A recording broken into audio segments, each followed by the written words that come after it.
नमस्ते, आप सुन रहे हैं प्रेम अनमोल होता है वाणी। मैं हूं आपकी होस्ट वाणी। पिछले एपिसोड में अलका मैम ने अपने एकांगी प्रेम की कहानी पूरी की, जिसके नायक मेरे पापा थे। आज आप सुनेंगे उस प्रेम का अंतिम अध्याय, कैसे पापा से मिलने की बजाय मैम ने उनके नाम को देखा और अपने हृदय के प्रेम को विशाल वृक्ष में बदल दिया, जिसकी छाया में हूँ। आप सुनेंगे निस्वार्थ प्रेम की परिभाषा। मैम ने पापा से कभी संपर्क नहीं रखा, ये सोचकर कि प्रेम में अपने लिए उन्हें कुछ लेना नहीं, केवल दूसरों को देना है। अलका मैम का पछतावा। मेरी माँ के देहांत पर मैम कहती हैं, काश मैंने आपके पापा से इतनी पहचान रखी होती। मैं आपकी माँ को बड़े अस्पताल में चिकित्सा उपचार की व्यवस्था करवा देती। मेरा परिपक्व विचार। मैंने मैम को आश्चर्यचकित कर दिया जब मैंने कहा कि उन्होंने संपर्क न रखकर अच्छा किया, क्योंकि इससे उनका विस्तृत प्रेम केवल पापा तक सीमित हो सकता था। लेकिन कहानी में एक और भावनात्मक मोड़ आता है। आप सुनेंगे मेरी सबसे प्रिय छात्रा सौम्या का दुखद समाचार। उसकी मम्मी का अकस्मात निधन हो गया है। मैं अपने माँ के विछोह का असहनीय दुख महसूस कर रही हूँ और सौम्या के घर पहुँचती हूँ। एक माँ की अंतिम इच्छा। सौम्या रोते हुए बताती है कि मम्मी की अंतिम इच्छा थी गणित में पूरे अंक लाना है। मैंने सौम्या को वही दिया जिसकी उसे जरूरत थी, माँ की अंतिम इच्छा को पूरा करने का संकल्प। क्या सौम्या इस गहरे दुख के बावजूद अपनी माँ का सपना पूरा कर पाएगी? परोपकार, पितृ प्रेम और एक बेटी का अटूट वादा। प्रेम अनमोल होता है वाणी में आप सुनेंगे एपिसोड 28, प्रेम का वृक्ष और सौम्या का दुखद संकल्प। एक अवसर पर नीरज जोशी से प्रभावित होकर अलका मैम नीरज से मन ही मन प्रेम करने लगी थी। इस प्रेम का उन्हें कोई प्रत्यक्ष प्रतिफल नहीं मिला। इसी प्रेम ने उनके भीतर विशाल आकार ले लिया है। उनका प्रेम, स्नेह, सहायता और मार्गदर्शन अनेकों को सुलभ हुआ है। अलका मैम ने अनुभव किया है, प्रेम उनके पास ऐसी पूंजी है जो बांटने पर भी कभी कम नहीं होती है, बल्कि उसमें बढ़ोतरी ही होती है। नीरज का विवाह जब अन्य लड़की से हो गया, तब उन्होंने अपने एकांगी रह गए प्रेम के बदले में कुछ भी पाने की कामना नहीं रखी है। नीरज पर किसी और का अधिकार हुआ है। इस सच को अनुभव करते हुए मैम ने उनसे मिलने की कभी कोई चेष्टा नहीं की है। प्रेम में अपने लिए उन्हें कुछ लेना नहीं, केवल दूसरों को देना है, ऐसा उन्होंने अपने लिए भगवान का संदेश मान लिया है। दृश्य परिवर्तन। फिर एक दिन उनके स्कूल में टीचर की जॉब के लिए इंटरव्यू देने के लिए एक लड़की आई है। उसका नाम वाणी है। जब वे उसके डॉक्यूमेंट देख रही हैं, तब उनका ध्यान उसके पिता के नाम पर जाकर अटक गया है। प्रमाण पत्र में वाणी के पिता का नाम नीरज जोशी लिखा है। इंटरव्यू दे रही लड़की को उन्होंने ध्यान से देखा है। उन्हें वाणी के मुख पर ही नहीं, बल्कि उसके बोलने के तरीके में भी 35 वर्ष पहले वाद विवाद में भाग लेने वाले नीरज जोशी की झलक स्पष्ट दिखलाई दी है। उसी समय उन्हें वाणी के लिए क्या करना है, उन्होंने तय कर लिया है। उस दिन से वे वाणी को बिना बताए अनवरत उसका सपोर्ट और मार्गदर्शन कर रही हैं। दृश्य परिवर्तन। अलका मैम चुप हुई थी। उनसे ये कहानी सुनने में तल्लीन मुझे यह विघ्न आना अरुचिकर लगा है। मैं चाहती हूँ अलका मैम और भी बहुत कुछ कहती, बताती जाए और मैं उसे सुनती रहूं।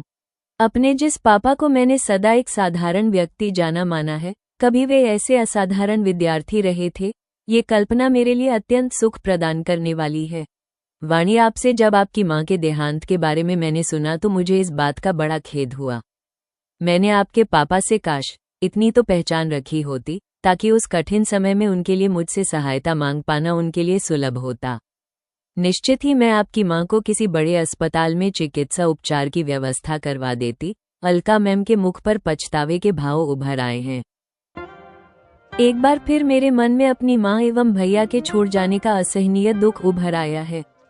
मेरी आंखें छलक आई हैं। मैम, आपने मेरे पापा से किसी तरह का संपर्क नहीं रखकर अच्छा ही किया है। अन्यथा आपके मन में जो मेरे पापा के लिए प्रेम है, उस पर निस्वार्थ से स्वार्थ के हावी हो जाने का खतरा हो जाता। यही नहीं, वो प्रेम जो नहीं मिला, उससे आपके प्रेम का क्षेत्र जो इतना विस्तृत हुआ है, वो एक मेरे पापा पर सीमित हो सकता था। मेरे गले से निकल रहा स्वर रुंधा हुआ है। वे चकित हुई लग रही हैं। शायद उन्हें मेरी ओर से ऐसे परिपक्व विचार, कथन अविश्वसनीय लग रहे हैं।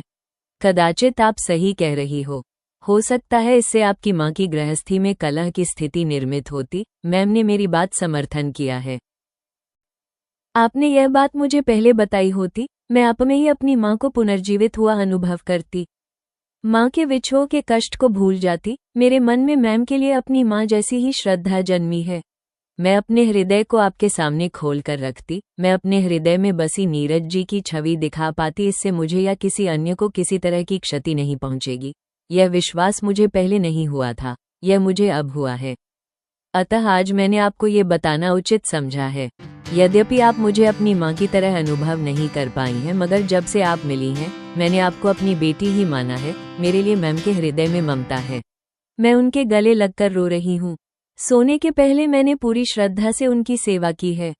आपके बताए परोपकार के मार्ग पर मुझे भी चलना है, इसलिए सुबह जल्दी जागकर मैं 5 बजे ही अपने घर चली जाऊंगी। मैंने कुछ छात्राओं को 6 बजे ट्यूशन का समय दिया हुआ है, मैंने बताया है। अलका मैम ने स्नेह से देखते हुए मुझे अनुमति दी है।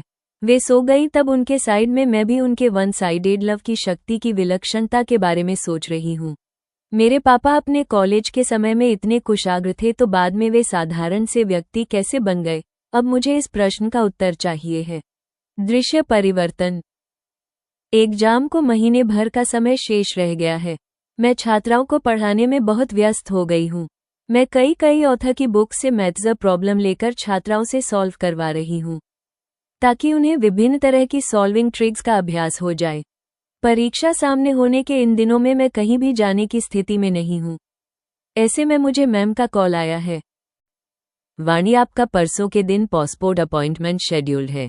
आपको राजधानी स्थित ऑफिस जाना होगा।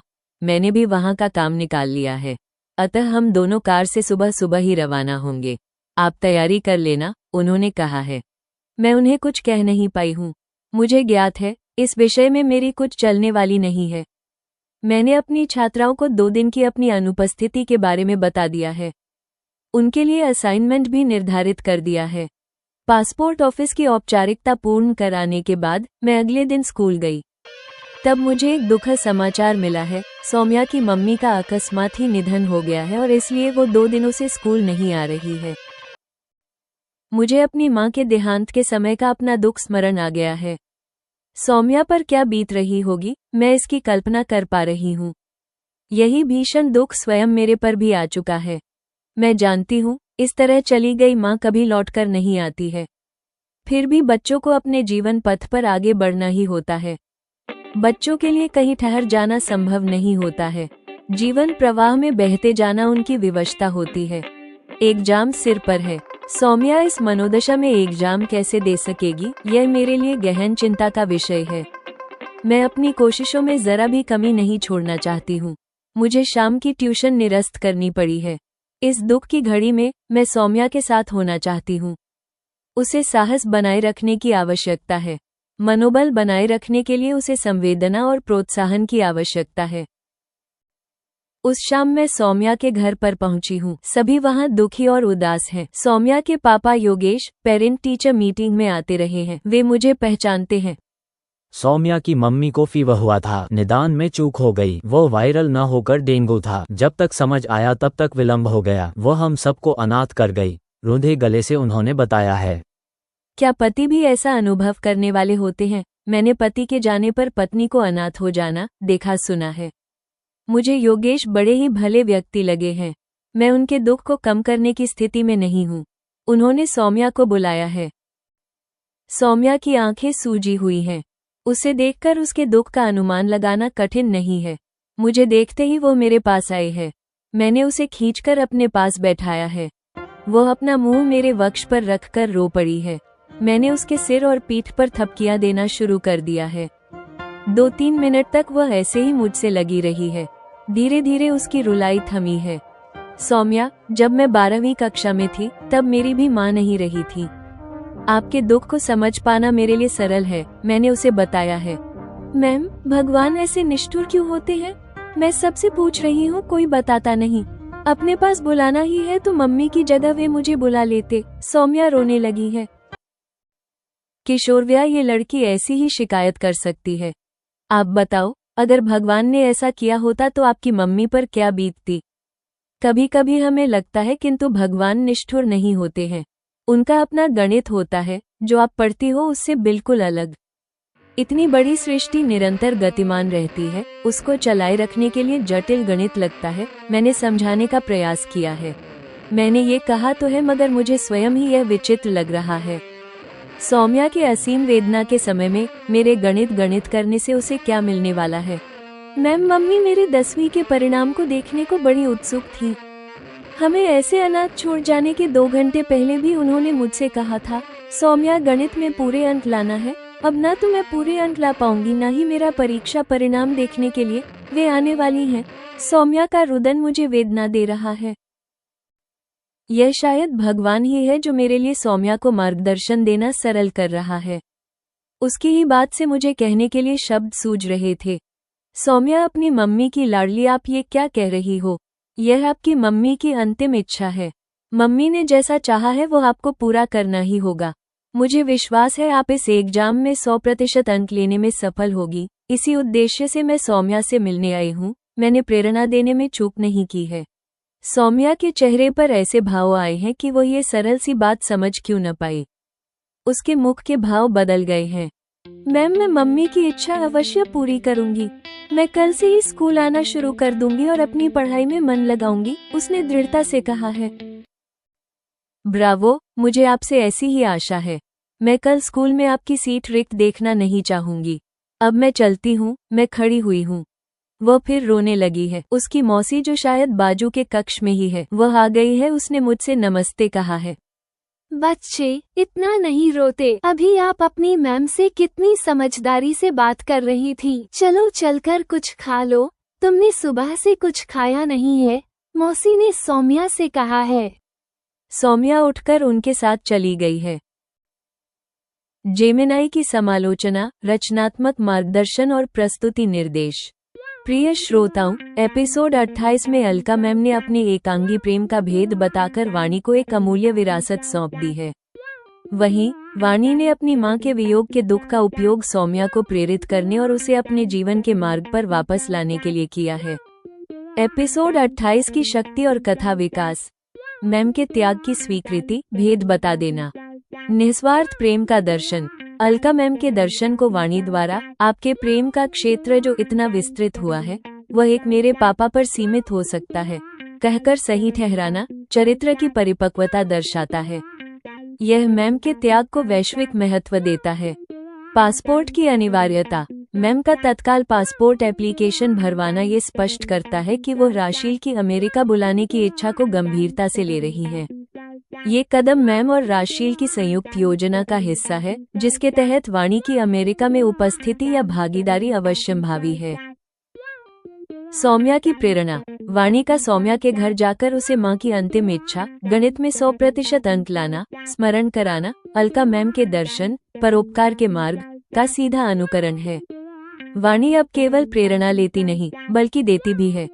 कथा का प्रश्न। वाणी का ये सवाल, मेरे पापा कॉलेज के समय में इतने कुशाग्र थे, तो बाद में वे साधारण से व्यक्ति कैसे बन गए? नीरज जोशी के जीवन के दूसरे रहस्य को खोलता है। ये रोमांटिक भाग्यवादी कहानी को और भी जटिल बनाएगा। ऑडियो प्रस्तुति के लिए अंतिम मार्गदर्शन। मैम से संवाद करते समय वाणी का स्वर रूंधा हुआ होने के बावजूद गहन परिपक्वता और तार्किक स्पष्टता से भरा हो।